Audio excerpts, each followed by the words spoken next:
Start off this morning with Florida A&M University head coach Willie Simmons.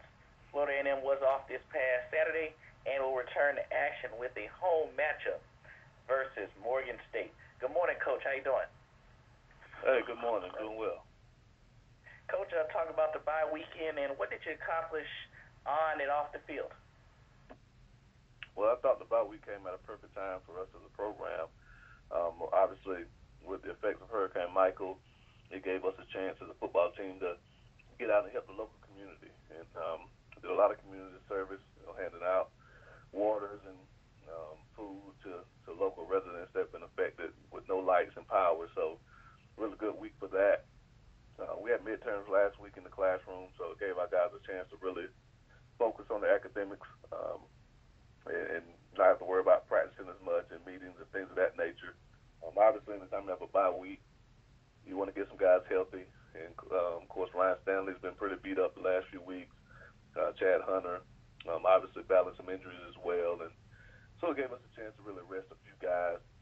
Then, as always, you want to get the young guys some action. So we had a few freshman redshirt practices, so to speak, near the end of practice, let those guys tee it up for a little bit and see what they can do. And so, again, I thought all in all it was a really good week for us and thought we got a lot accomplished.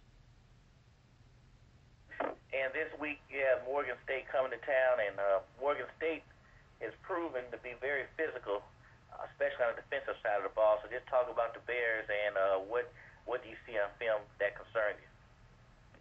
Well, obviously they're a team that is from that Baltimore area, and obviously very, very good football up there.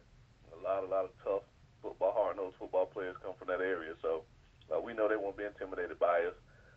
Their head coach, Ernest Jones, has done a really good job of making those guys believe, and they're a few plays away from beating a lot of really good teams in our conference. Obviously went on the road to beat A&T early in the year, had Howard on the ropes, last week, and, lost a close game to South Carolina State that came down to the last drive. So they've shown that they're a very formidable football team and a very, very dangerous football team and have a really strong defense. And whenever you have a strong defense, it keeps you in ball games. And so for us offensively, it's going to be a tough challenge for us to effectively move the football. Defensively, they're kind of trying to figure out their identity a little bit on offense, which a lot of us are. But I think the strength of their team is definitely their defense and special teams. Thank you, Coach. We'll now open up the call for questions from the media. Ladies and gentlemen, if you'd like to register a question, please press the 1 followed by the 4 on your telephone. You will hear a 3-tone prompt to acknowledge your request. If your question has been answered and you would like to withdraw your registration, please press the 1 followed by the 3. If you are using a speakerphone, please lift your handset before entering your request. One moment, please, for our first question. And our first question comes from the line of Donald Ware with Box to Row. Please proceed with your question. Good morning, Coach Simmons. How are you? Hey, good morning, Donald. How things going?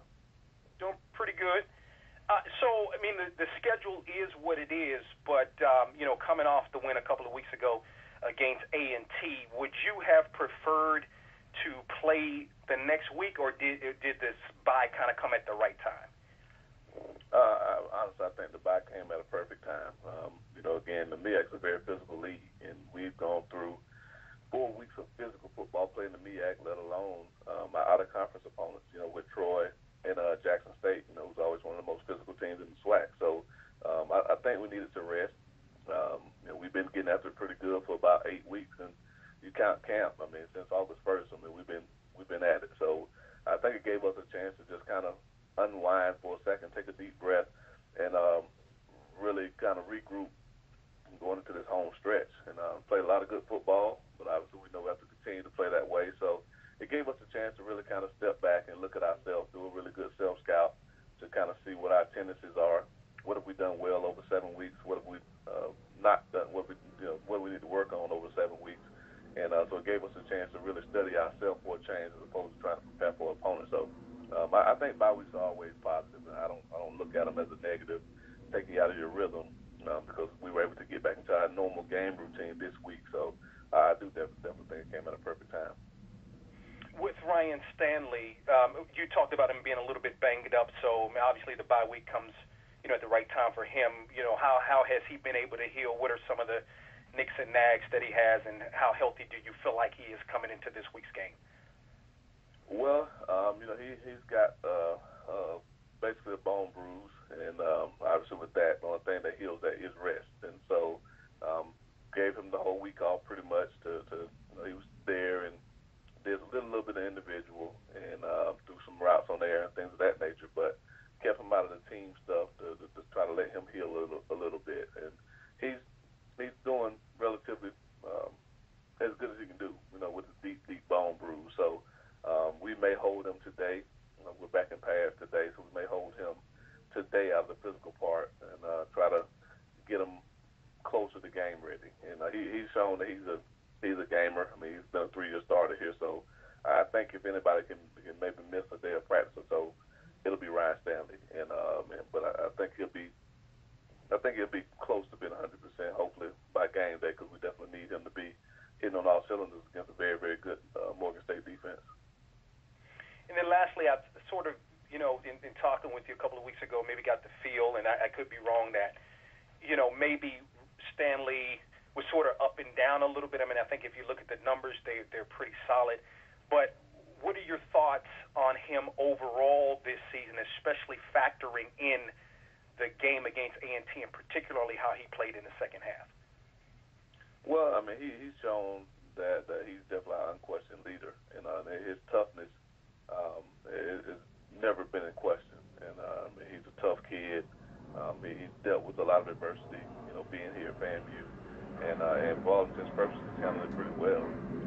I have a very, very high standard of Ryan as a quarterback. Obviously, being a former quarterback myself, being the guy that coaches the quarterbacks, so I expect him to perform at a high level every week, and that's the responsibility that we place on him as a quarterback. So, from a coaching perspective, are there things that he can do better? Of course they are. But looking at it from the outside looking in, I think he's definitely played well enough for us to be in the position that we're in. So, but he wants to play better. He continues to get better every week and grow, and he's still learning a new offense. I mean, people kind of take that for granted. 15 practices and August camp really isn't enough to digest this entire offense. It usually takes about a year or two before guys really fully understand the ins and outs of this offense. But he's done a great job of dissecting it so far, and I think every week his knowledge and understanding of what we need him to do in certain situations gets a lot better. Thank you, Coach Simmons. Appreciate it. Appreciate it, Donald. And there are no further questions at this time. Coach, before we close out, 2 weeks ago against A&T, just talk about your team's clutch play on third down, as you were 10 of 19, then fourth down, you was 2 of 3. Just talk about your team's play when the game is on the line. Well, in those type of situations, you definitely want to make sure that you're efficient. And we work extremely hard in practice on situational football, third downs, fourth downs, red zone, coming out, all of those things. And so our motto on offense is to get first downs. We don't talk about number of plays run. We don't talk about how many points we score, yards, and all those things.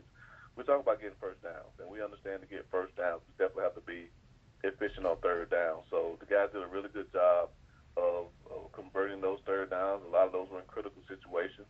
And then the fourth down opportunities, obviously, were in critical situations. I think the one we didn't convert was the fake field goal that we dropped that was wide open. So the guys really did a great job of capitalizing on those situations, and I think that was the difference in the ball game. Well, thank you, Coach. Good luck this week as you prepare for Morgan State, and we will talk with you once again this time next week. All right, thank you, guys. You're welcome. Florida A&M is at home this weekend versus the Bears of Morgan State University. Kickoff is set for 4 p.m., and the contest will be streamed live on ESPN3. We're now joined by Bethune-Cookman University head coach Terry Simmons. The Wildcats fell to North Carolina A&T State this past weekend and will travel to the University of Nebraska this Saturday. Good morning, Coach. How you doing? Good morning, Ryan. How are you? I'm good, Coach. Talk about last week's game versus North Carolina A&T A&T State, and what positives did you get from the game? Well, I think, to be totally honest, you can't take anything away from A&T because they're a good football team, and they took advantage of everything that we left out on the field. I don't think we have played a worse half of football, since I've been here. We just didn't execute in a lot of ways. We left a lot of points on the field. And, when you look at it, it was a lot of miscommunication. But, as I told the team, I told the staff, we win as a group and we lose as a group. So we have to come together and regroup, and we have to coach better, and the players have to play better. We have to execute the plays that are called and keep moving forward. And I think the thing that I took out of the game, the positive, our guys didn't quit. They continue to play. This is a group that will play until the last whistle, and that's exactly what they did. We didn't have any guys with their heads down or giving up. We were struggling a little bit, but we continued to fight. Had a couple guys get some little nagging injuries, but the next guy stepped up, and we continued to play the football game. It just didn't come out in our favor. The clock ran out on us.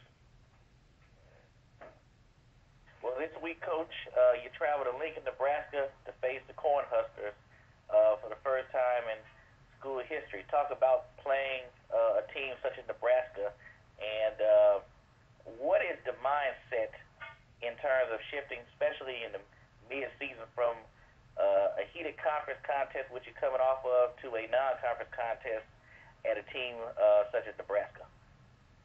Well, I think you have to approach it. It's a game. And as I told our reporters here, and I told our football team, we're not just going to show up and take the field. We're going to play a football game, and we're going to try to win a football game. We're not just going out on vacation or going to hang out. I think this game will be good for us. We have to approach it like a regular game because we have to get back on track. We have a number of guys that are playing for us right now that need this game. They need, the game speed. They need another game under their belt. We had a couple guys nicked up that are game time decisions this week. But as far as the rest of the team, I think it'll be good for us to be able to strap up and play another football game. Thank you, Coach. When I open up the call for questions from the media. Ladies and gentlemen, as a reminder, once again, to register for a phone question, it is the 1 followed by the 4 on your telephone.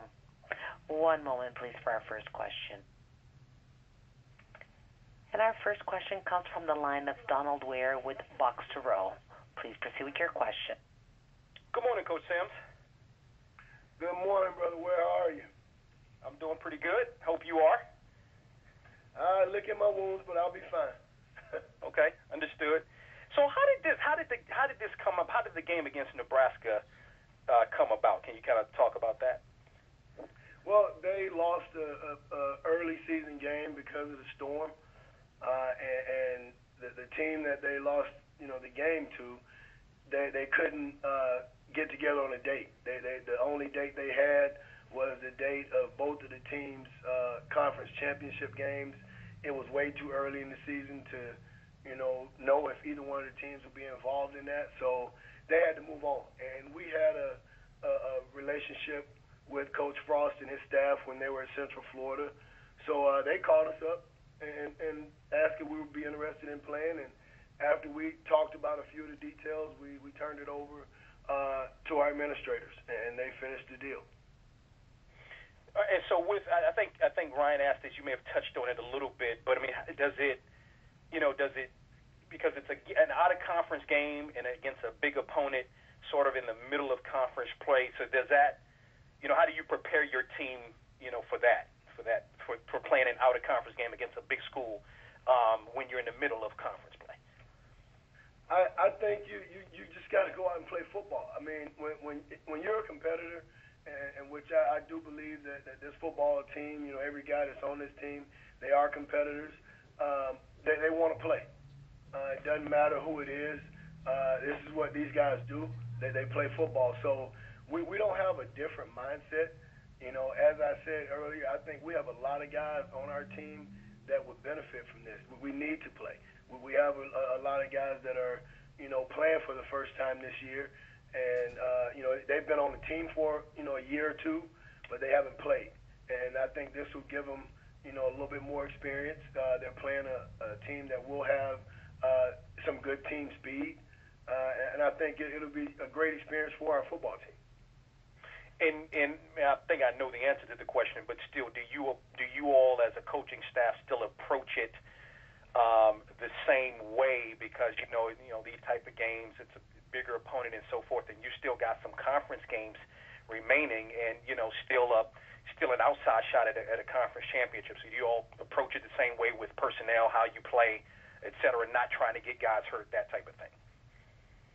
Yeah, we're going to approach it the same way. I mean, honestly, we're not going to go out and start our twos or our threes. We're going to take a fair shot at this game, and we're going to put our guys on the field and let them compete and see what happens. We have to. I think we owe it to our team. We scheduled the game, so we owe it to them to prepare the same way. We're not going to just prepare a bunch of backups to go and take the field and just line up and wait till the horn blows at the end of the game and get back on the plane. Now we're going to approach it just like we approach every other game. My hope is that we will go out and take the field and do a little bit better than we did the first half last week. We just didn't play well last week, so it will do some of these guys good to have an opportunity to get back on the football field and start fresh. All right. Thank you, Coach Sims. Thank you.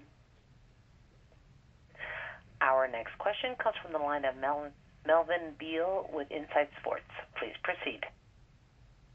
Good morning, Coach Sims. How are you?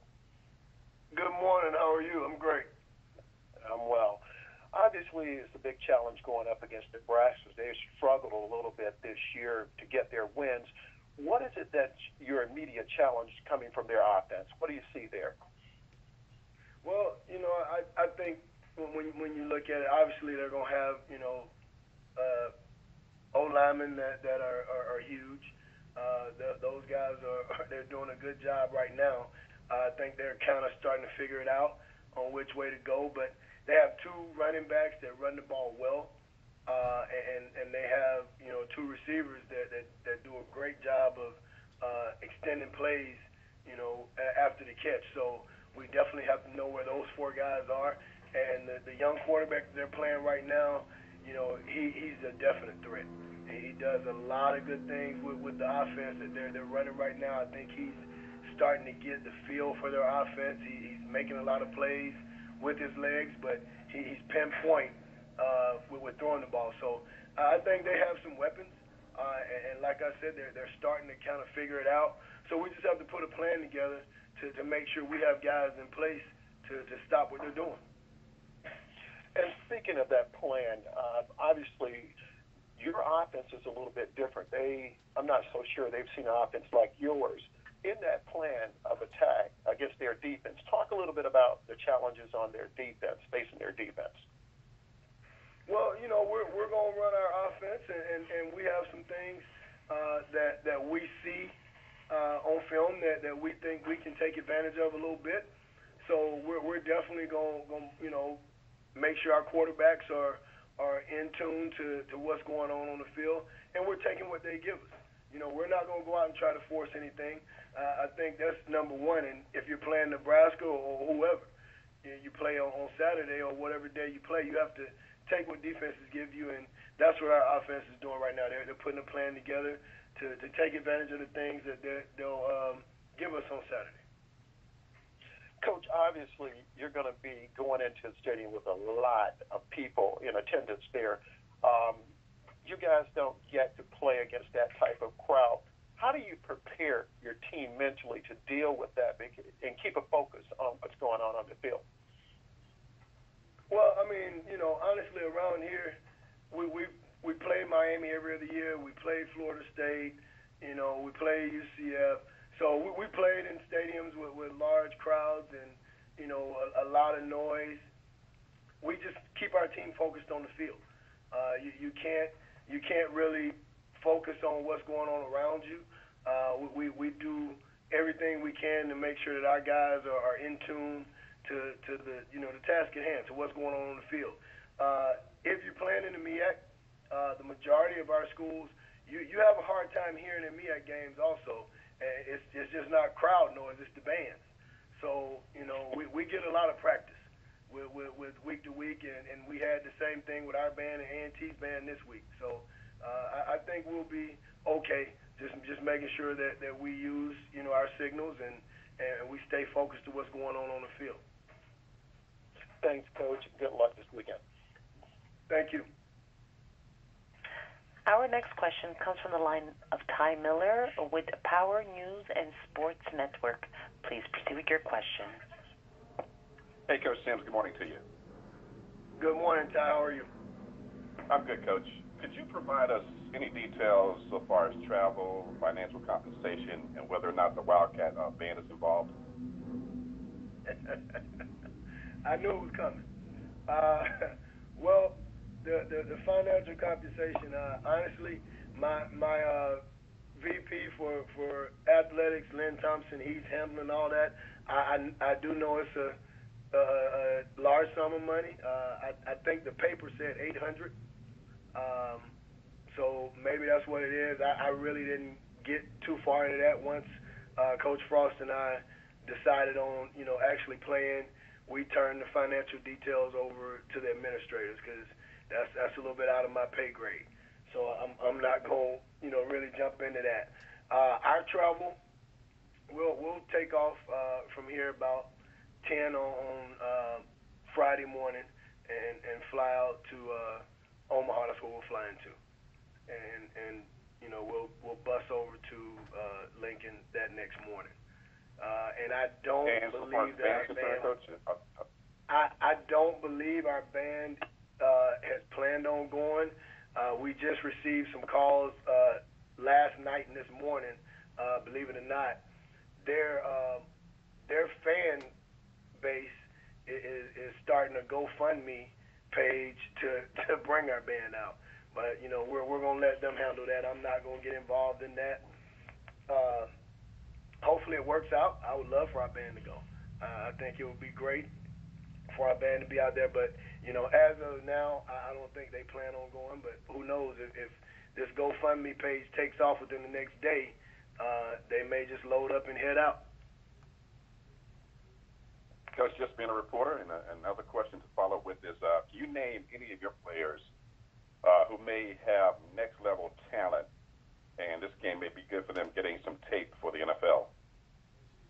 Oh, yeah. I mean, if you start on the defensive side of the ball, I have a couple ends, Marcus Ford and Kevin Thompson. Those guys definitely will have a shot. Guys are looking at them every week, asking questions, inquiring about them. We have a couple guys, Joseph Johnson on the back end, Kennedy and Duquay at the safety spot. And then we have, Marquise Hendricks, who'll be, he's just a junior, but guys are inquiring about him. So we have those guys. We have Kevon Mitchell on offense at receiver. And our quarterback, people are starting to be intrigued about it because he has, made himself into a better pocket passer. He's doing a lot more with the football now, throwing it and not running as much. So, yeah, I think this will be great for a number of our guys to be able to put, a really, really good product on the field and them, have a good game against a program like this. I think it'll be great for them. Thank you, Coach, and good luck this weekend. Thank you.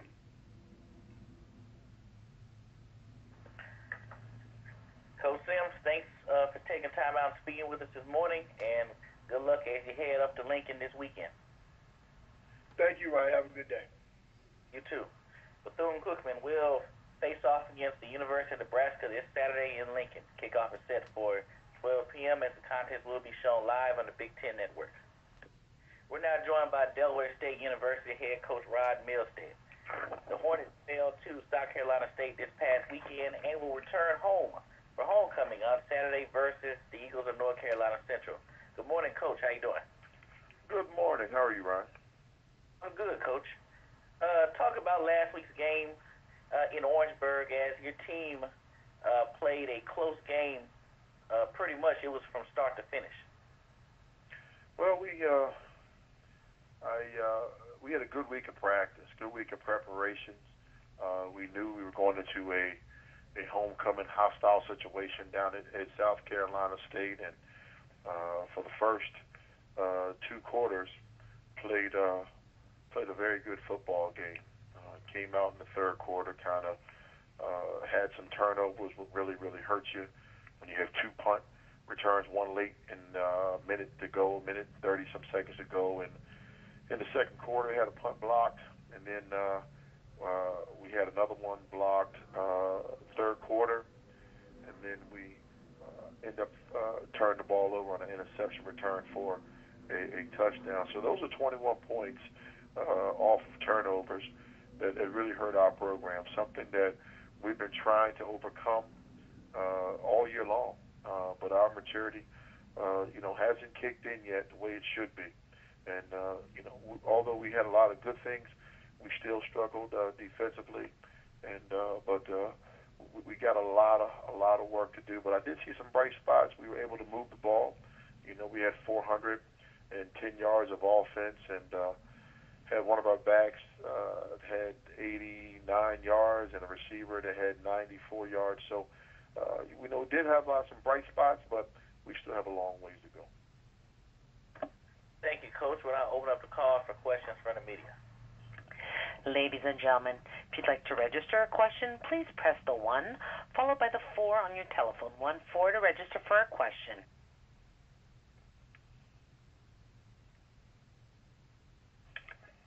And there appear to be no questions at this time. Coach, talk about Jack McDaniels. He obviously played a role in the offense having some success yardage-wise last week. Just talk about his development and working with him this year. Well, Jack's a very good student of the game.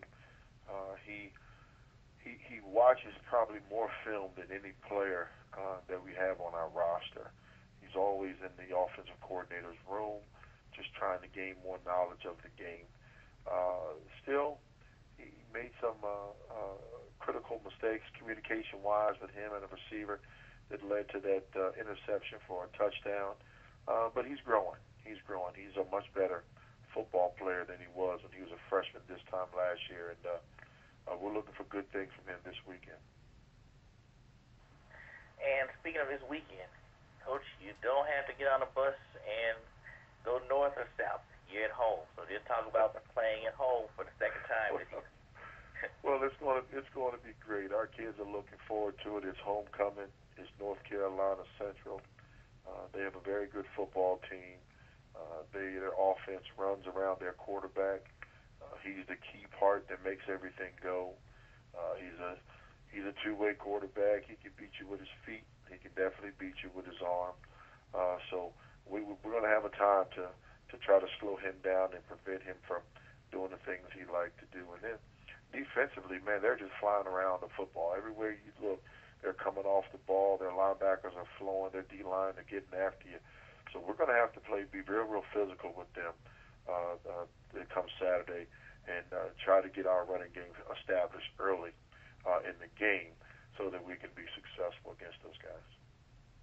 And before we close out, this is your first homecoming as a head coach at your alma mater. Any emotions going to be going through, or you got past that from game one?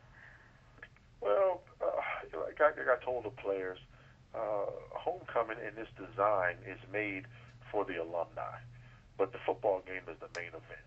And for years at Delaware State, when I was a player, the homecoming game was the main event.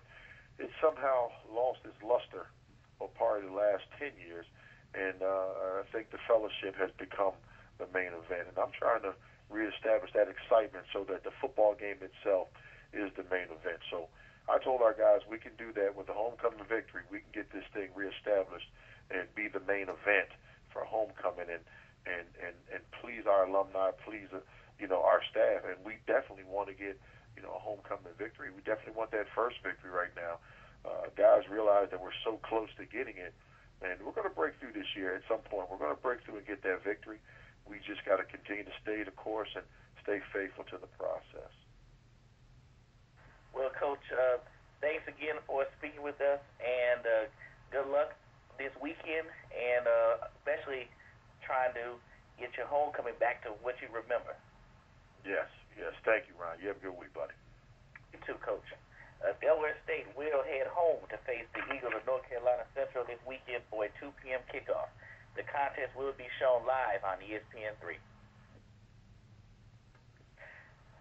We will now head to the campus of Howard University as we're joined by second-year head coach Mike London. The Bison defeated Morgan State this past Saturday and will return home to face off against the Bulldogs of South Carolina State this weekend. Good morning, Coach. How you doing? I'm doing great. Good morning to you as well.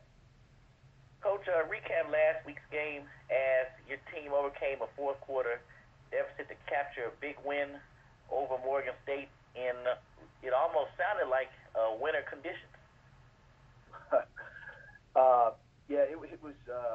I'm very proud of the team and just kind of the way we were able to fight back and particularly play in the latter part of the game and just really showed some resilience. And for some young guys on this team, being able to it's hard to win college football games. And on the road, I found out it was the first time that we had played successfully against Morgan State since 2001.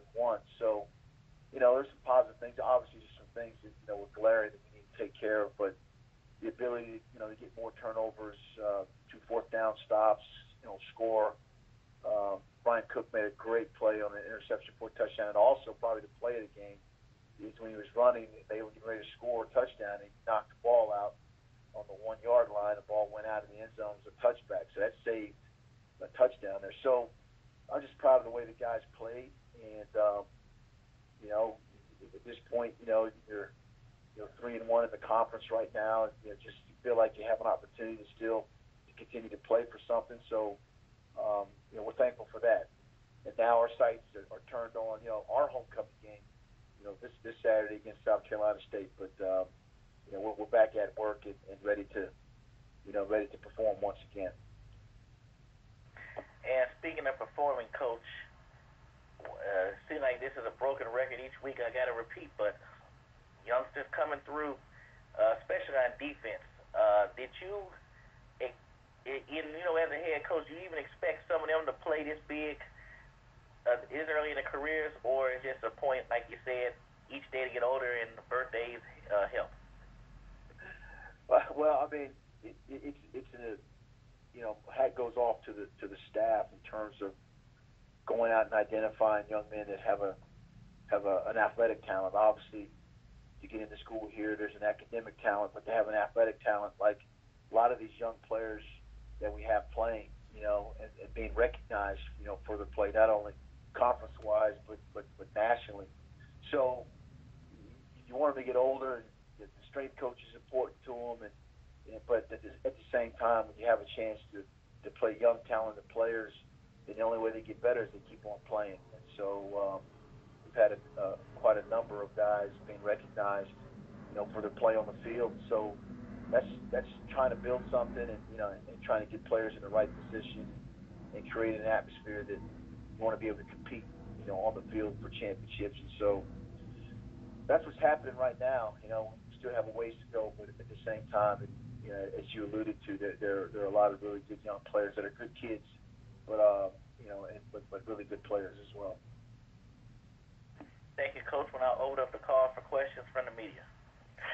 As a reminder, to register for a question, it is the 1 followed by the 4 on your telephone. 1-4 to register for a question.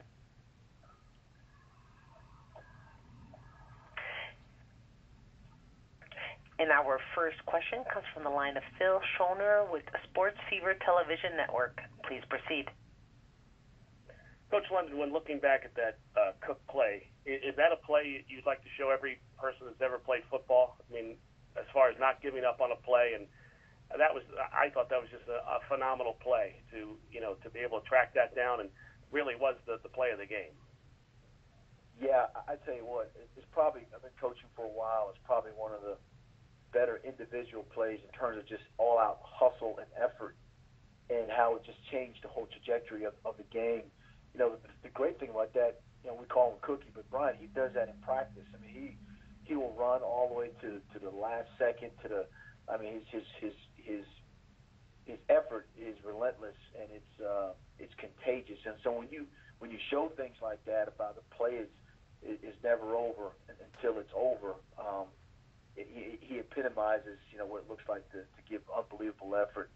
Now, that play was preceded by the pick six that he had, and this is a guy that's 6'2 plus and can cover people on the field, and I know he's only a sophomore, but he's as good as what's out there right now playing at any level.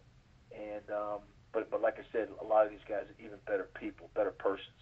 And so, but Cookie's that play was something we definitely will continue to show in our highlights, because it actually probably saved the game. Also, on Saturday, obviously the weather was a factor. They were getting to Kalen. They sacked them 6 times. But you guys were able to show the ability that you could run the football. I think it was the first time you had a running back over 100 yards. Talk about that phase of it. I mean, we all know about your, Kalen and the top 2 wide receivers, but you guys could run the football when you have to.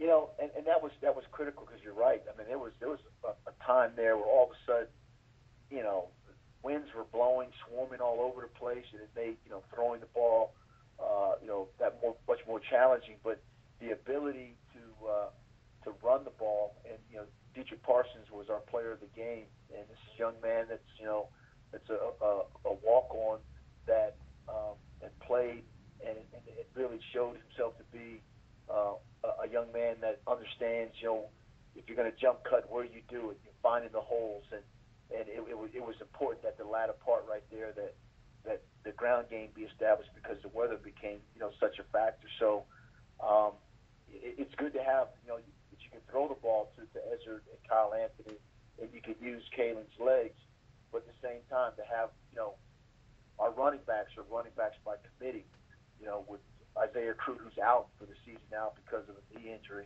But you got Reynoso Iggy and Khalid Dorsey. They're freshmen. Parsons is a true redshirt freshman, true sophomore. So, to have a running back by committee, but also have the ability for guys that have different elements about them, whether it's vertical speed or some size, it helps tremendously.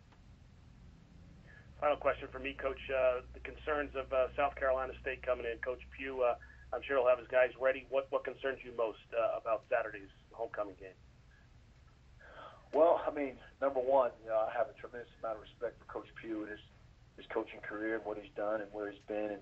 And obviously from a skill level, I think they have, one of the better quarterbacks. That's a dual threat guy, but particularly, he does a great job in just commanding the offense. He makes it go for him. He's got wide receivers, obviously he's got running backs, but he's such a dual threat guy that when he touches the ball, he can make it happen. I believe he is their number one ground gainer by far, and he can make you miss, and all those type of things. And it's again, when you talk about it's our homecoming, I know we went down there last year. I don't know if it was their homecoming, but it's one of those things that you can't get caught up in the trappings of what's going on around you and play the game.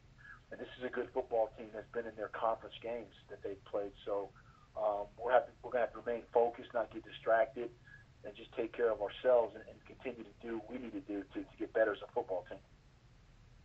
Thank you, Coach. We'll see you on Saturday. Thank you. And there are no further questions at this time. Coach, before we close out, it's homecoming week, and obviously you play a tough opponent, South Carolina State. But like I've asked previous coaches, everyone knows what goes on around homecoming, and this is your second one at Howard. So what is your approach this time compared to what did you do last time in terms of getting your team prepared and even away from homecoming on the front end? Yeah, Ryan, it's really been it's an experience that obviously the alumni, fans, stakeholders, everybody that it's an all-week affair. There's things going on. Today, last night, we had Bison Madness, what also introduced and celebrated our men and women's basketball teams that are getting ready to get started. But we also had kind of a football pep rally along with that. So, it's important that that we stay focused on getting better as a football team. This is one of the weeks to, even though it's a home game, that we actually get off campus and stay off campus somewhere else as a team on Friday. To hopefully minimize some of the distraction, but it's a game that's important to us because it's a conference game, and it's a football team that's coming in here. That's a good football team. So, the only way you can control your own destiny is win your conference games, and we're 3-1 right now, and we're playing another conference game here at home. As a matter of fact, the last few games are going to be here, in D.C., at Green Stadium. So we're looking forward to those opportunities. Well, thank you, Coach, and good luck this weekend as you prepare for homecoming in South Carolina State, and we'll talk with you again this time next week. Okay, thank you, Ryan. Have a good day. You too. Howard will face off against the Bulldogs of South Carolina State this weekend in Washington, D.C. Kickoff is set for 1 p.m., and the content will be streamed live on ESPN3 and shown locally on Sports Fever TV. We're now joined by fourth-year Norfolk State University head coach Latrell Scott. The Spartans fell to North Carolina Central this past weekend and will head south to face off against the Tigers of Savannah State on Saturday. Good morning, Coach. How you doing?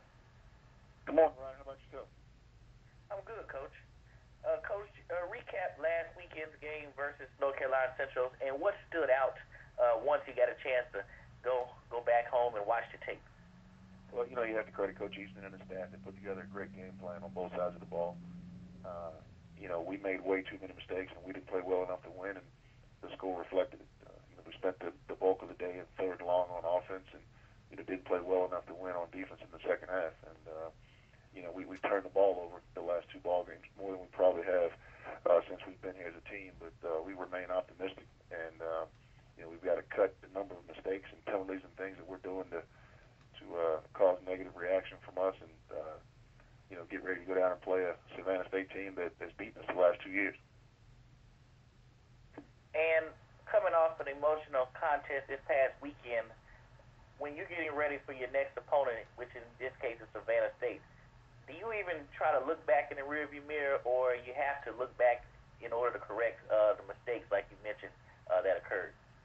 No, I think we probably still had a little bit of a hangover from the Florida A&M situation, and that probably carried over into this week. So, we got that out of our system. There was a lot of,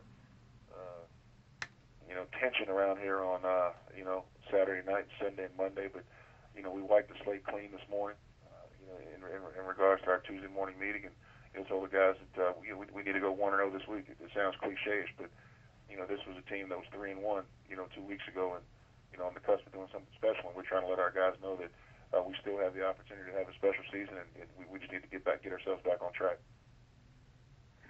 Thank you, Coach. We'll now open up the call for questions from the media. Ladies and gentlemen, to register a phone question, it is the 1 followed by the 4 on your telephone. 1-4 to register a question.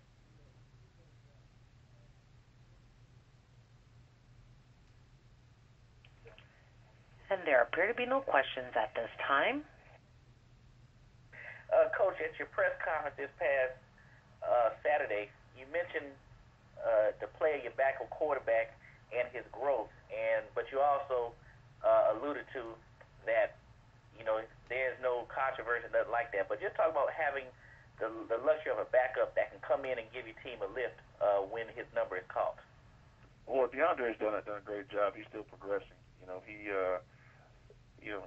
very talented. He's still a true freshman, and he's going to be a good quarterback for years to come. Pough struggled the last 2 weeks, but we still got complete confidence in him. But when you know there's a little bit of a competitive situation there in practice, it causes you to step up. We told DeAndre, hey, we're going to give you the rest of the game to see how far you've come, and he did some nice things. He still made some mistakes, and there's still some things that we have to address with him. And those guys have a positive relationship amongst each other. There's no issue. They spend a ton of time together off the field, and they help each other's process.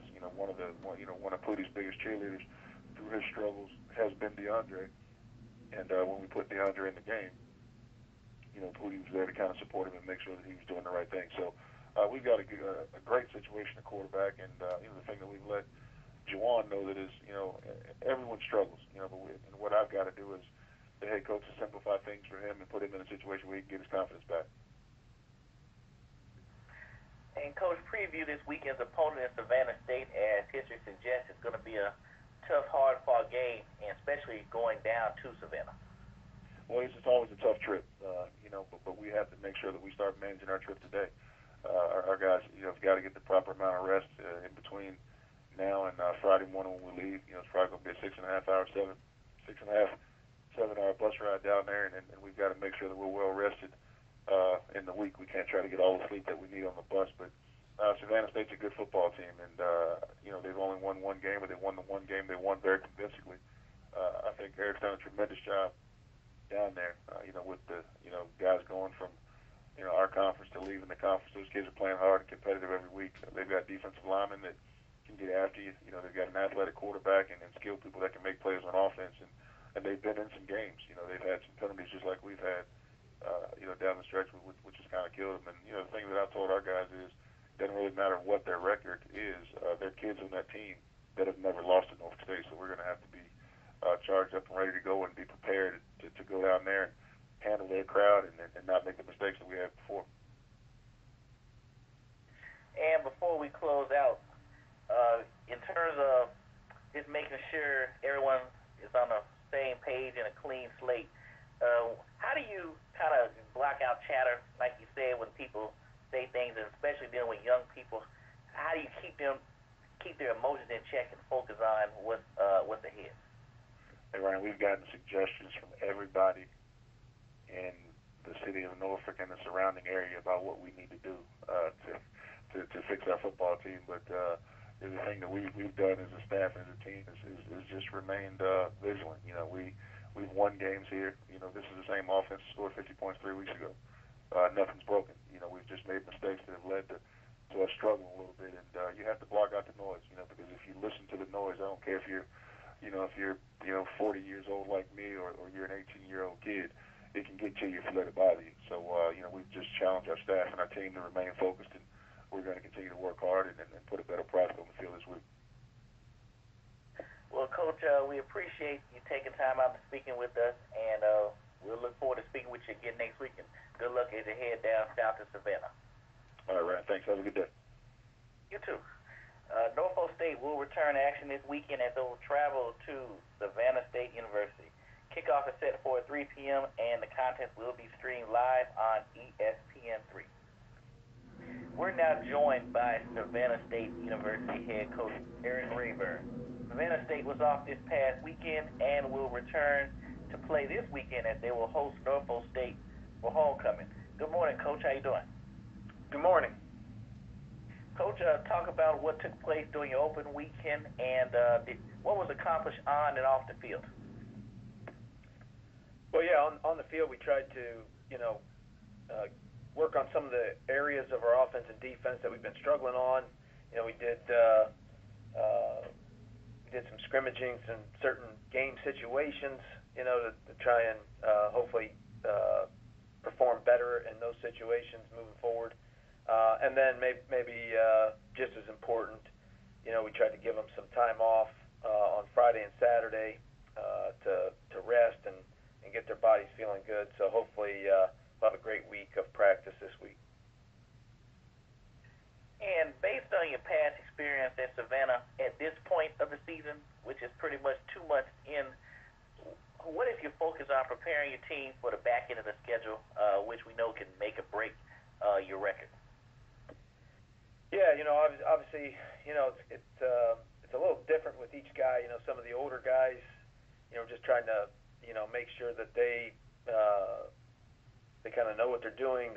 They've been through it before. We try to make sure that their body feels as good as it possibly can on game day. And for the younger guys, we're hoping that, at about this point, now they have some game experience under their belt, and they'll start, playing, smarter football and cut down on the mental errors that typically plague young players. So that's I guess that's been our focus here as we head into the second half of the season. And talk about your opponent this week in Norfolk State, and they're coming off a tough loss, but obviously it's going to be a hard-fought contest based on previous results. Just talk about the Spartans and what concerns you once you watch their film. Yeah, I think the first thing that jumps out to you is how good they are on defense. They're really flying around, playing a little more aggressive than last year, and they've been excellent against the run, and haven't really given up very many points. Even against James Madison, they lined up, played good defense against them until the game got called. So, and they're an excellent offensive football team. So their defense, I think, is outstanding. Offensively, we've really been impressed with the skill they have. I feel like the tight end's one of the best players in the league.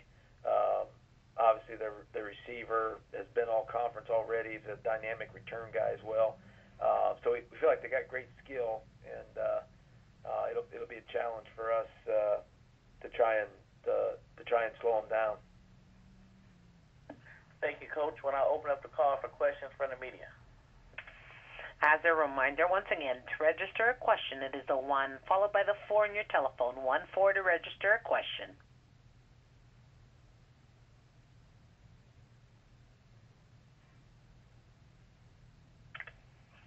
And there appear to be no questions at this time. Coach, talk about homecoming and your philosophy on the event. Do you let your team participate in a lot of stuff, or you don't believe in that until the game is over so they can participate without the focus of a football game on their mind? Yeah, I always let them participate. I think that's homecoming's a fun time on campus, and so I don't want to ever prohibit them from being a part of that and having a great overall college experience. We just try to talk to them about when we get to practice or we have meetings, you gotta block everything else out and focus and get your work done. But when you don't have class and we're not in practice, you should enjoy yourself and have fun at homecoming like all the other students do. And Coach, talk about the play of the quarterback Devon Gibbons and his development up to this point, and what do you want him to work on as you prepare to close the season out over the last month? Yeah, I think he's dynamic player. He can every game he seems to make a couple plays with his feet that where you think they have him dead to rights and he gets away. I think he has improved as a passer. From the beginning of the season last year till now. But I think that's the area that we got to become more consistent in. Just continue to work on our reads and throwing the ball accurately on time. And obviously that's not just on his shoulders. We got a young group of receivers and so we need them to be a little more consistent too.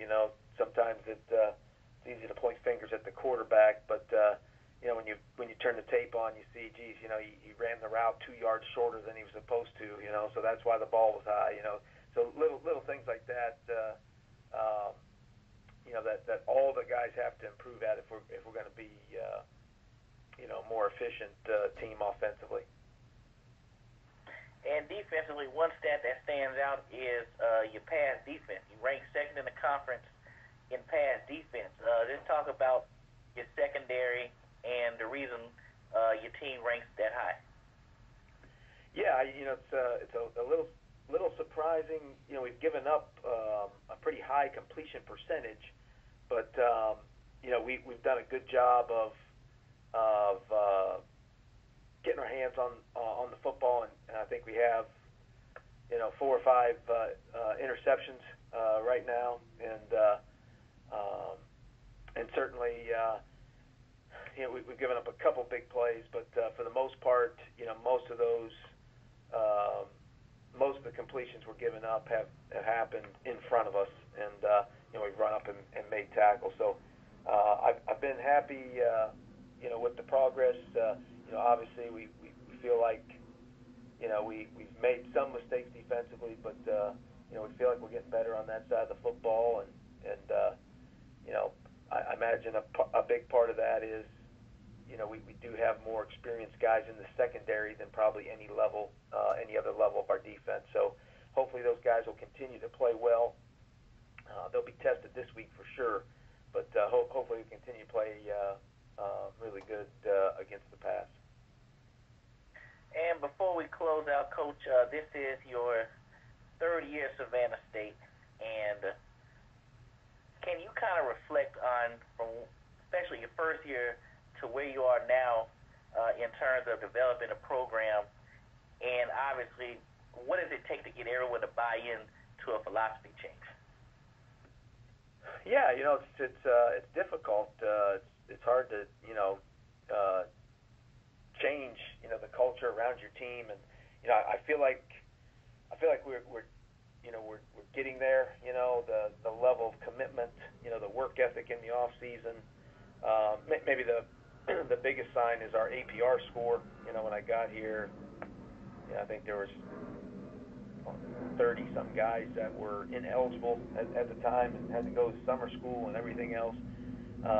We don't have those kind of issues anymore.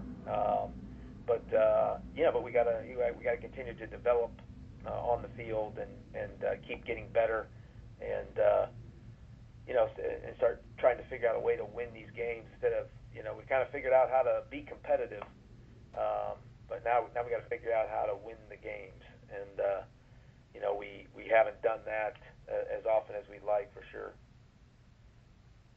Well, Coach, I appreciate you for talking with us this morning, and good luck as you hit the field again this week, and we'll talk with you this time next week. Okay, thank you. You're welcome, Coach. Savannah State will take on the Spartans of Norfolk State this Saturday for their homecoming. Kickoff is set for 3 p.m., and the contest will be shown live on ESPN3. Our next call takes us to Orangeburg, South Carolina, as we welcome in head coach Buddy Pough of South Carolina State. The Bulldogs defeated the Hornets of Delaware State this past Saturday, and we'll head north to Washington, D.C. to face off against Howard on Saturday. Good morning, Coach. How you doing? Good morning, Ryan. How are you? I'm good, Coach. Talk about last weekend's game as your team held on, especially with the several big defensive plays down the stretch.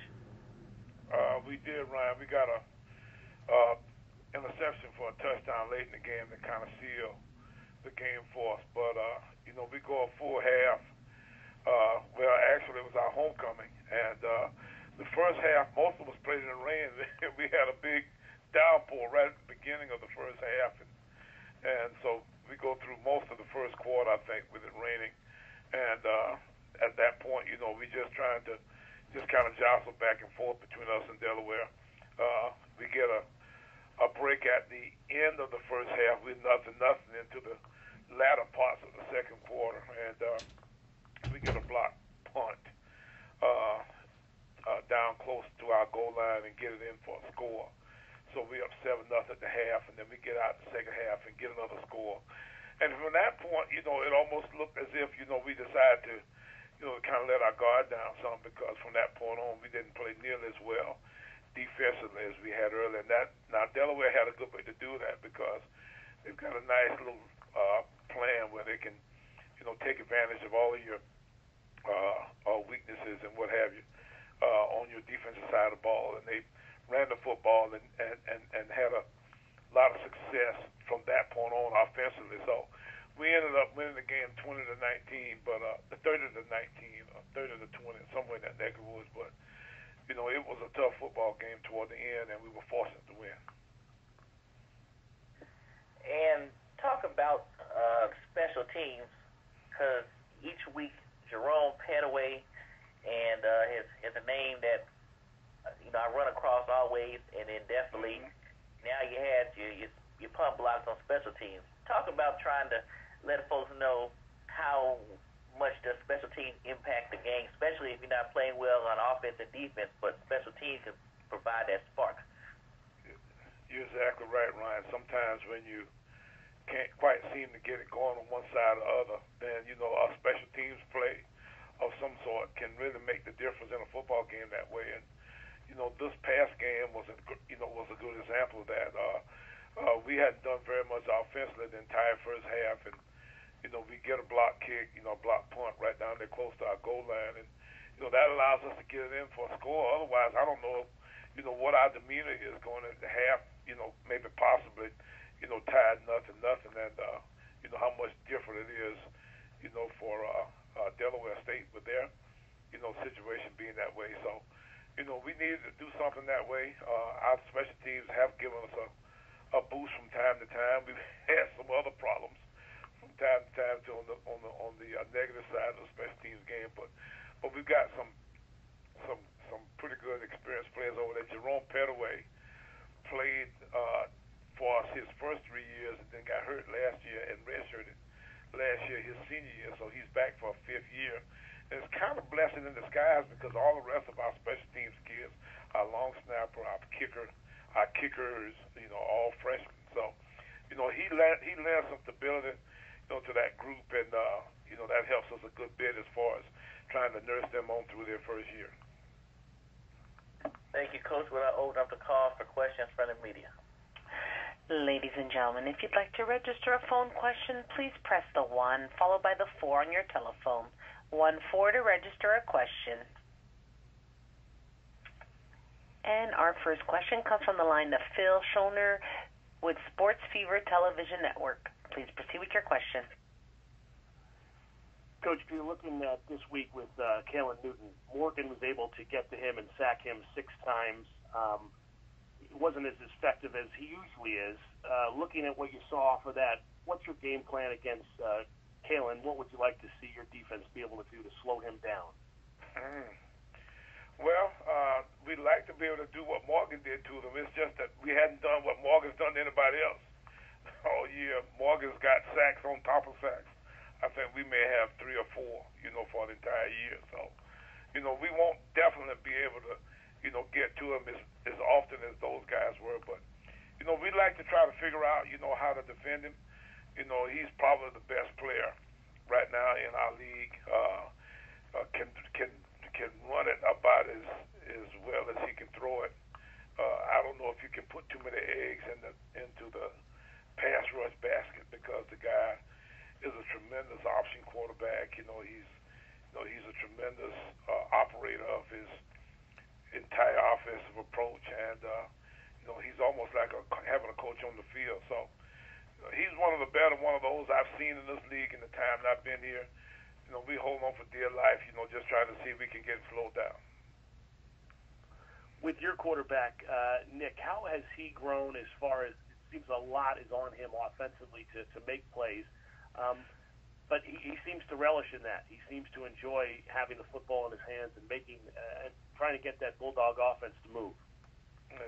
You're exactly right. We get a lot of offense by accident, with this guy. We don't necessarily know where he's going, and neither do we.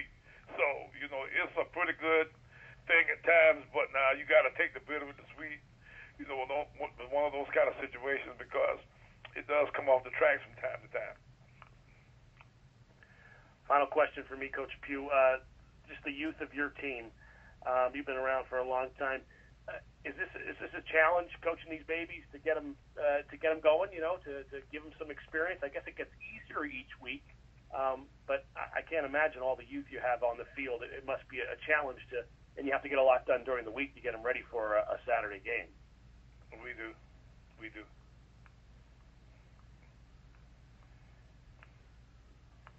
All right, thanks, Coach. Thank you. And there are presently no further questions at this time. Coach, before we close out, talk about heading up to Howard for their homecoming, and you're coming off a homecoming yourself. So just talk about all these homecomings, man, and just all the stuff that you have to deal with outside of just getting ready for the game. Yeah, well, when you won 5 games in a year and a half, you expect to play, in some HBCU homecoming settings. That's just part of the deal. So, we're going up here to play at this deal. I've heard so much about Howard's homecoming over the years.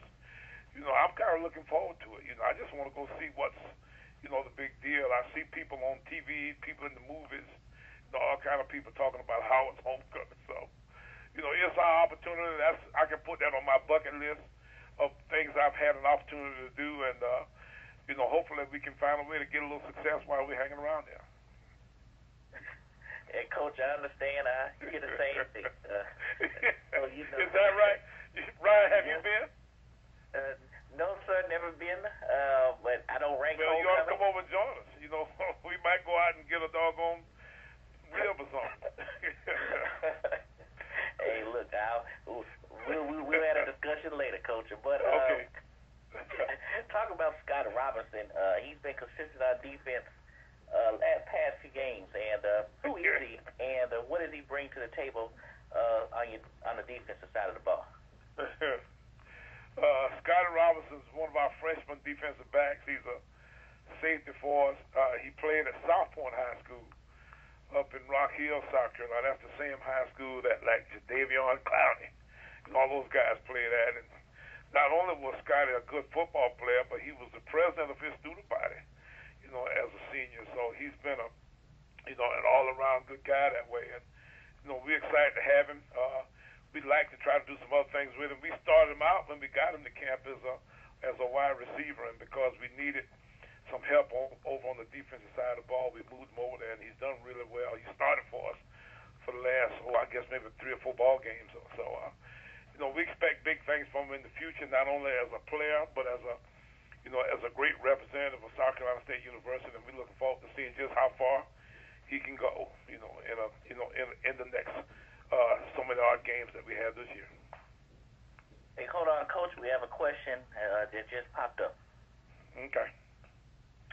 And that is from the line of Trevin Jones with Howard University Radio. Please proceed with your question. Coach Pough, how are you doing this morning, sir? Fine, Trevin. How are you? I am well. It's always a pleasure to speak with you, and I apologize for jumping on late. But I had to ask a couple of questions, and I know that you don't like to be on here long, so I won't hold you. Thank you. I appreciate that. Yes, sir. The first question is, I heard you and Ryan talking about the Howard homecoming. As you look at this game and you look at this Howard team, what strikes out at you as being different from the Howard teams that you've seen in the past?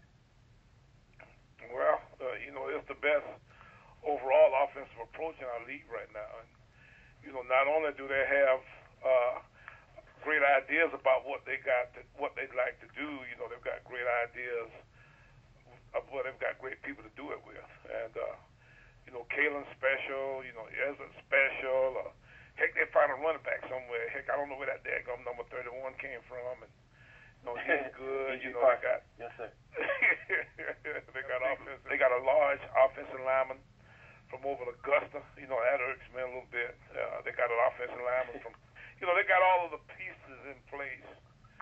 To be special offensively. I think this might be one of the better looking offenses I've seen in this league since I've been here.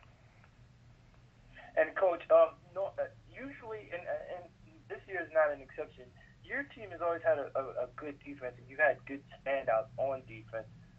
Now, is this a strength on strength for your team this year with your defense against that Howard offense? Well, they're number 1 in everything in our league, and we're last in everything in our league on defense. Now, do you need me to go any farther? No, sir. Okay. Yes, sir. And good luck to you this weekend, Coach. I have one last question, if you don't mind me asking. Yes, Trevor. Yes. Darius, the impression and impact he's made on the NFL, does that surprise you that he's been as consistent as so early in the season and in his career? Well, no, it doesn't. Darius is all that's advertised. He's a skilled guy, who's big enough to play with the big boys. That's just a kind of unusual combination. So, whatever he does that way, does not surprise me. I'm sure both he and the rest of those guys would like to win a few more games. But they did have a big win Sunday. And, yes, sir. those guys are, improving almost every game. So, I'm looking forward to watching this guy play for years to come because I think he really does have an opportunity to be really special. And, it's fun saying he's from South Carolina State. Yes, sir. Coach Pough, always a pleasure, sir. Thank you for your time. And Please, appreciate you, Trevor. All right, boy. Yes, sir. Coach, thanks again for talking with us, and enjoy homecoming. And if you can, take some pictures so we can share. Okay, right. I'll take a picture and send to you. All right, boy. Thank you, Coach. South Carolina State will face off against Howard this Saturday in Washington, D.C. for Howard's homecoming. The contest will be shown live on ESPN3 and Sports Fever TV. We're now joined by North Carolina A&T State University head coach Sam Washington. The Aggies defeated Bethune-Cookman this past Saturday and are off this weekend. Good morning, Coach. How you doing? I'm doing well, Ryan. How are you? I'm good. Coach, talk about your bounce-back game last week on the road at Bethune-Cookman as you controlled both sides of the ball from the opening whistle. Well, fortunately, I thought both sides of the ball played well. Offensively, Lamar had a fantastic game, actually. And I thought he spread the ball around, to the various receivers. And it wasn't just targeting one or two people. And I think that really helped, the running game. And we were able to pop a few long runs out there to make it a little easier on us to be successful.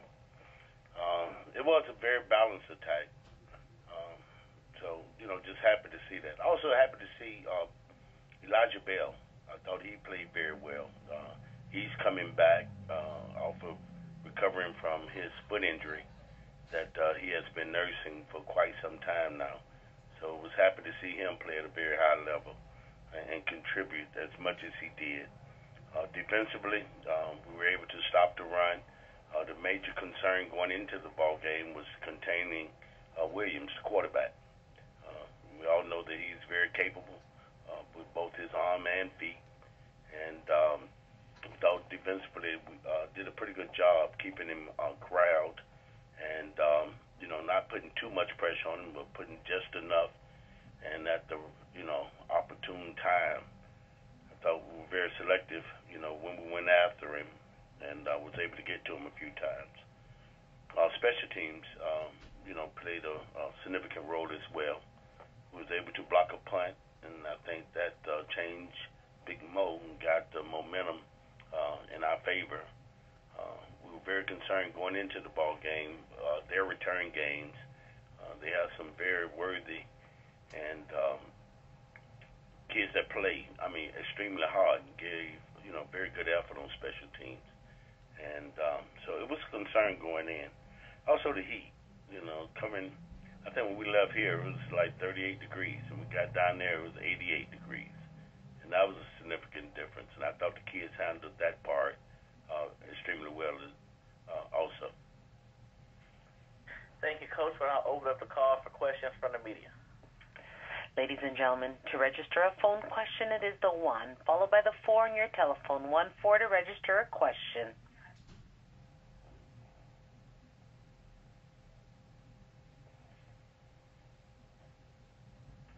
And we have a question from the line of Samaya Marsh with BlueTestValley.com. Please proceed with your question. How you doing, Coach? I'm well, thank you. How are you? Pretty good. Congrats on the win. during that game, I think you had two, I guess, potential injuries, scares with Mac McCain and quarterback Lamar Renard, who did not come back in the second half. What was the status of those guys at this point? Well, actually, Lamar went into the ball game with muscle spasms. So his injury actually, occurred during the week. But we think it's minor, and it was an opportunity to get him out of the ball game, and we chose to do so. Frank McCain is a little more serious. Right now, it's day-to-day. He's in a lot of, I shouldn't say a lot, but he's in some pain. Can't put a whole lot of pressure on his knee. So we'll see, how well he heals and how soon he's able to come back. And it's going to be very critical that we get both of those young men back to finish this season. Right. And speaking of Renard, he, it's been well documented he was struggling early on in the season. But over his last 4 games, just from the film I've been watching, he's been playing at like a pretty high level. Would you agree this is probably one of his best stretches of his time in the A&T, his last couple games?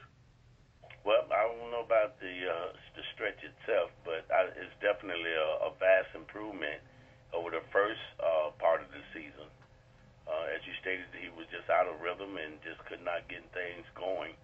And now he seemed to have found himself, and he really looked forward to playing every week, and I just hope he continues to play at a very high level.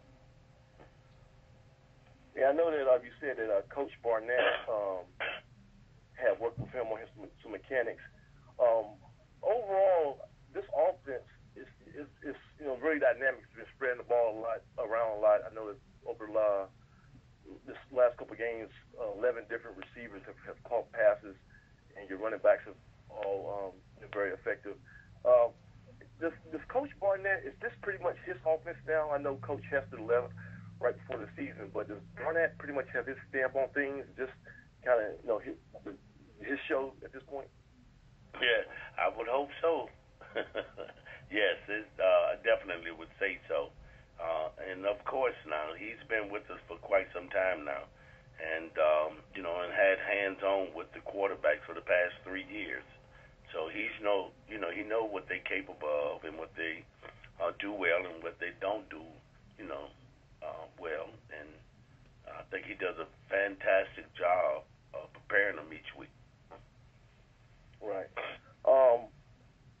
Special teams this week had another block kick and some good returns. The only issue that's been emerging recently on the negative side has been some of the place kicking. What is your level of concern with the field goal kicking now? I know this season, I think you've only made 2 out of 7 attempts. Well, if the bar is set at 10, that's where I would be, as far as concerned. So it's an area that we have really been working on as well, and I think that's what's the tough part about it. And we think we have turned a corner here and there, and then getting the ball game, and not so much. So we'll continue to work on it and get a young man, opportunities. And I'm sure before the season's over, he's gonna have to come through for us. How does that work at the FCS level? Do you have a dedicated person on staff who just works with kickers, or how does that whole process work, being not a FBS school?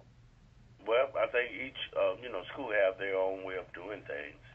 Now here, we actually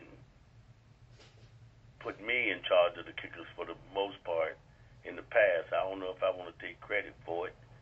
However, our kicker last year is really working with these guys, and he has done a tremendous job, honestly. And he was really a punter. But so we do need some help with place kicking. So if you can help us, come on over. And one last question, Coach.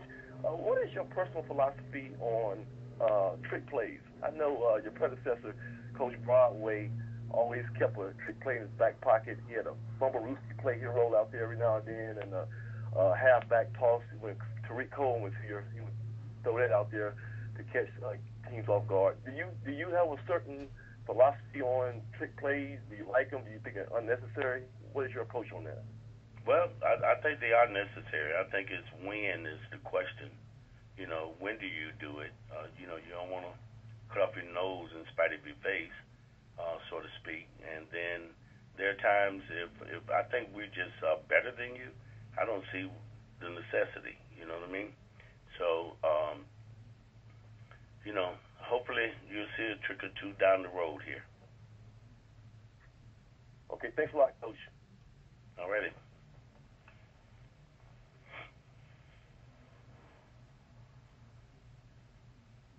And Coach Washington, before we close out, just talk about your experience this weekend at Bethune as you were a staff member on a championship team. Oh, that was a great experience, and I really enjoyed being a part of it, as well as seeing those young men that I had the opportunity of coaching, way back when. That was the class of '88, and I think all of the secondary was there with the exception of 2 kids. So it was a great moment for me. It felt different, but all in all, it was a great experience, and I was glad to be a part of it. And we have one more question, Coach. Hold on 1 second. And that's from the line of Jeff Mills from Greensboro News and Record. Please proceed with your question. Hey, Coach. I just had a couple of quick ones for you. Okay. Wanted to ask you've got this open week coming up. How important is that at this time of the year to have an open week, and how will you guys spend that week? Well, I'll tell you what, it could not have come at a better time. We banged up pretty good, as noted. 2 kids went down this weekend, and actually it was a few more than that, banged up. So it'll give us opportunity, to lick our wounds and heal up a little bit, and give some freshmen a chance to let's find out, what they're capable of and what they can do, what they do well. And so I'm excited about this open week. And the other question I had was, how much latitude does Lamar's a veteran guy? How much latitude does he have to change the play? It looked like on the touchdown run from Jermaine Martin that he had checked down to that. Is that right? And how much latitude does he have to change the play?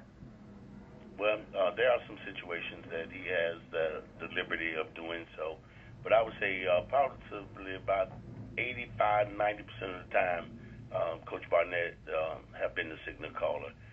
But if it's a play called and they actually have too many people in the box, he has the power to check out of it, and vice versa. If it's a pass play and he's seeing they get ready to drop 8 or so, then he has the power, to check to a different play. Great. Thanks so much. Thank you.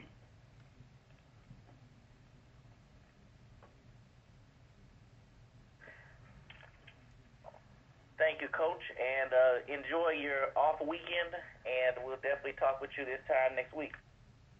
Fantastic. We'll talk then. See you later, Coach. All right. Bye-bye. North Carolina A&T State is off this weekend. The Aggies return to action next week for homecoming as they will face off against Norfolk State. We're now joined by North Carolina Central University head coach Granville Eastman. The Eagles defeated Norfolk State this past weekend and will head north to Delaware State on Saturday. Good morning, Coach. How you doing? Hey, good morning, Ryan. Great to be here. How are you? I'm good, Coach. Talk about your win last weekend. Your team took control early thanks to special teams before creating some major separation in the second half.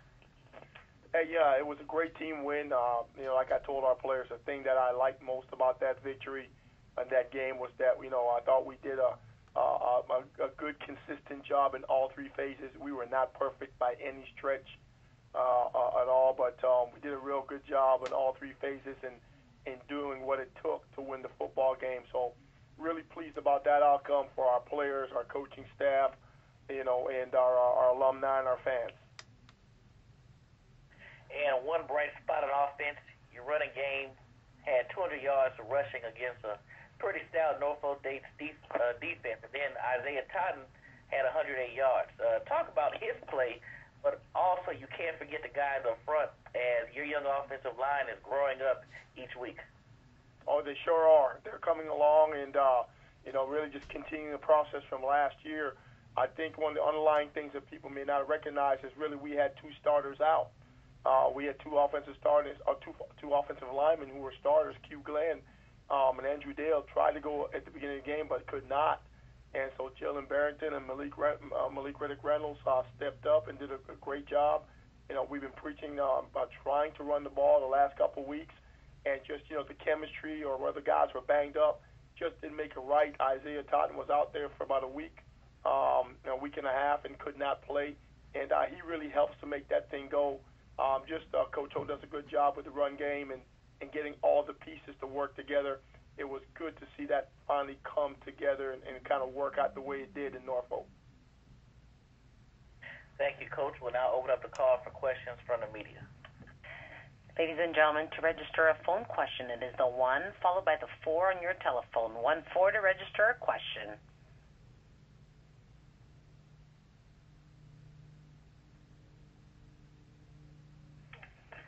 And there appear to be no questions at this time. Coach, talk about Delaware State this week.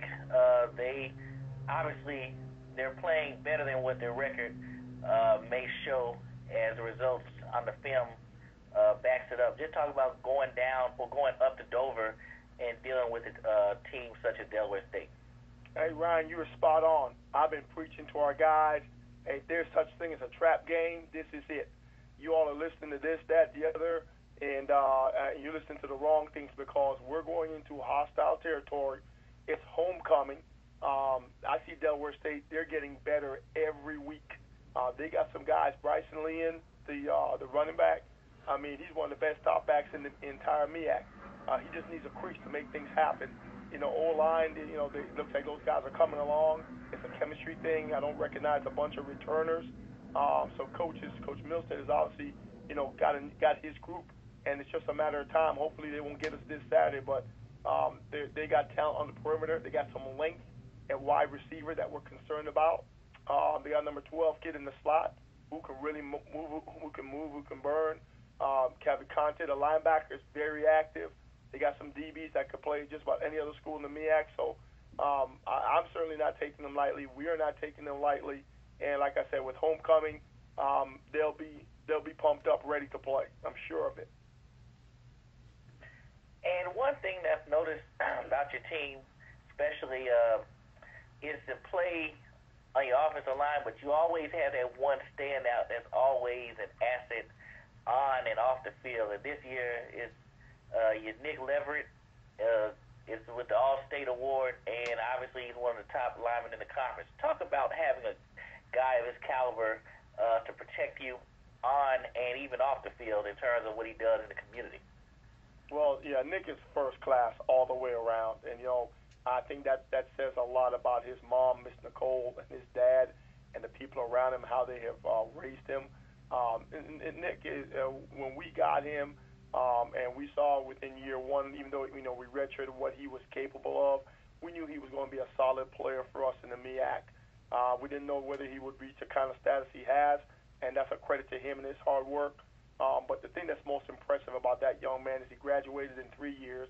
He's now working on his master's. He gets it. He gets it. We try to preach about life after football and, not having football use you, but make sure you get something out of it. Nick completely understands that, and he's just, he's taking full advantage of all his opportunities here, and I'm really most pleased about, with what he's done off the field and in our surrounding community. And lastly, defensively, heading into the season, Devontae Reynolds received all the hype, but there are other guys on that defense who are coming up big each week, especially during this run you're having now. Who has caught your eye that we may not know about from a public standpoint?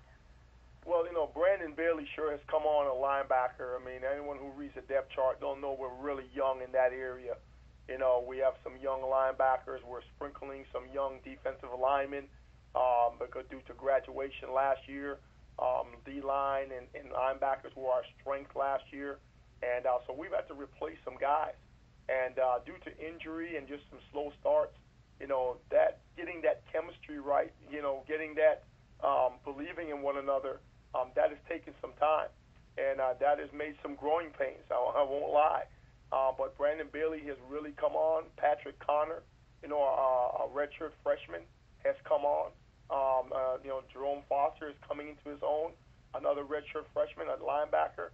I mean, those second-level guys have a world of talent, and really just understanding the defense and what the opposing offenses are trying to do to them has been a slow learning curve. But I fully expect that once it all sinks in, they're going to be tough to handle. Up front, Cam Perkins has done a good job. Miles Turman, but you know, a true freshman in Chuck Manning, a young man we recruited here out of Durham. He came as a defensive end. He's now playing inside. Had a great sack, strip, fumble that led to some points, I believe, last Saturday. He's been more than a pleasant surprise. So, and we have some other no-name guys that have kind of had to wait in the wings up front till we graduated some players, and now they're starting to come on. So quite a few of them, but Brandon certainly sticks out, Brandon Bailey. Coach, thank you. And one thing, with 2 minutes and 43 seconds left, our conversation last week came true, so we won't discuss that. And you know what I'm talking about in terms of turnovers. So. And that's why I didn't want to talk about it. But I won't blame it on you. That's on us. We thought we did enough to prepare to prevent that, and that's why I just don't like to talk about some things. But we'll have to create another streak, I guess. No problem, Coach. But definitely the W is all what matters at the end of the day. So we appreciate you speaking with us this morning, and we'll definitely talk again next week, and good luck as you head up to Delaware this weekend. Thank you, sir. Have a good day. You too. North Carolina Central will face off against the Hornets of Delaware State in Dover on Saturday. The contest will be streamed live on ESPN3. Okay, we'll close out our teleconference with Ernest Jones of Morgan State University. The Bears fell to Howard this past weekend and will head down to Florida A&M on Saturday in a conference contest. Good morning, Coach. How you doing? I'm doing good, Ryan. How are you this morning? I'm good, Coach. Recap last week's game versus Howard, and just talk about how it came down to the wire in the fourth quarter. Yeah, it was a tough game, you know, especially to lose that game on our home field. It really came down to execution. Our kids wasn't able to execute offensively, defensively, or special teams when it mattered. I mean, we made a bunch of plays in all three phases in that game, you know, blocking kicks and PAT field goal, intercepting the football, causing fumbles on defense, and making big plays with the run game on offense. But when the game mattered, we wasn't able to make those plays, and that's the reason why we didn't have any success at the end of that game versus Howard. And speaking of the game, you know, watching it and talking from folks who was there, it felt like it was in mid-January. Just talk about the wind and the elements around that game that may have had to do with you altering your game plan, especially from a passing and a kicking standpoint. Yeah, exactly. It was definitely very windy in that stadium. When it gets windy in Hughes Stadium, it makes it difficult to throw the football and kick the football, and it was just something that we had to deal with. But, you know, at the end of the day, we still got to be able to throw it, and we still have to be able to kick it. You know, and the thing I'll say about this football team, Ryan, is that this football team is going to compete, and they're going to compete for 4 quarters, and we feel like we'll be in every football game that we play, and it's going to come down to us being able to execute the call that we sent out there. You almost took the wind out of my next question because obviously anyone that's been watching Morgan the past few years and what you see now, the team is in every game and the mindset definitely has changed. Now, how do you instill the paying attention to detail of the season, especially since you want to finish strong? Yes, sir. Thanks, Ryan. Ryan. We definitely appreciate that comment. I mean, and that's what we thought. I mean, this team has bought into what we said. We told them we're teaching this team how to compete, and anybody watching this team knows they'll compete. And then we're trying to teach them how to compete for 4 quarters, and anybody watching can see that they'll compete for 4 quarters. The next thing that we have to do is give us a chance to win the football game in the 4th quarter, and that's the phase that we're in right now. And you push through that phase to try to win the football game, and that's where we are. We know that we're going to be in all 4 of these next football games, and we have to find a way to execute so that we can win these 4 games. This team wants to win. This team wants to compete. This team knows that they're better. They know they can compete with the people they play, but they also know that it comes down to execution. We're just not good enough to go beat a team every single play of a football game. We have to make less mistakes than those teams make. Thank you, Coach. We'll now open up the call for questions from the media.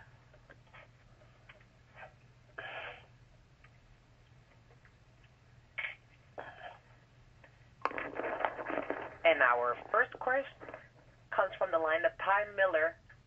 Please proceed. Hey, Coach Jones. Good morning to you. Hold on. Hey, Ty. Good morning to you. Coach, I know there are several plays in that game that made the difference, but midway through the 4th quarter, you had a chance to go up by 2 scores, and Joshua Chase was tackled on just before he got to the end zone. Can you talk about that play, and did you talk to the team about finishing, just making sure they finish the run before they even give a hint of a celebration? Yep. What a great question, Ty. That's exactly that play by Chase would have put us up 2 scores, and we knew it. We were waiting to run that play. We were watching what they were doing defensively, and we were waiting to set that play up. And what happened, I put it all on our coach, and it's our players as well. But that kid, he slowed down at the 5-yard line, and I don't know what he was getting ready to do, whether he was about to celebrate, whether he was happy that he was about to score, but he was about to do something with his body language, and that. At that instance, that caused that ball to be able to hit and come out. They must finish the play. They must run it through the end zone, and then you can go celebrate with your football team. And that's what the learning for that kid and for us as coaches in that particular situation. It's never over until you get through the back of the end zone, until you finish every single play that you play on the football field. Great learning for that young man and for this team. Coach, that certainly swung momentum in that game. And do you think? How did you talk to your team about that after? Because it was a game that really Morgan State, without the mistakes, really could have won and should have won. So what was the learning curve from that game just as an overall standpoint? Yeah, we told our team, and Coach Howard brought Coach London brought a great football team in here from Howard. We knew what they were, and we put a game plan together, Ty. We were executing it. We feel like we was winning that football game in every phase of the football game. But again, I had to tell the team, we're just not good enough to make mistakes. One day we may be that good, but today we're not. When we get those opportunities to catch the ball, to throw the ball, to intercept the ball, to tackle the ball, to score a touchdown, we have to do it. The losses that we've had this year have come down to nothing but us executing. No team has beat us on a football field with their scheme. It was just us not executing. Thank you, Coach. You're welcome, Ty. Thank you. Our next question comes from the line of Rory Sherrock with Tallahassee Democrats. Please proceed with your question. Good morning, Coach. How are you today? Good morning. I'm doing excellent, Rory. Thanks for asking.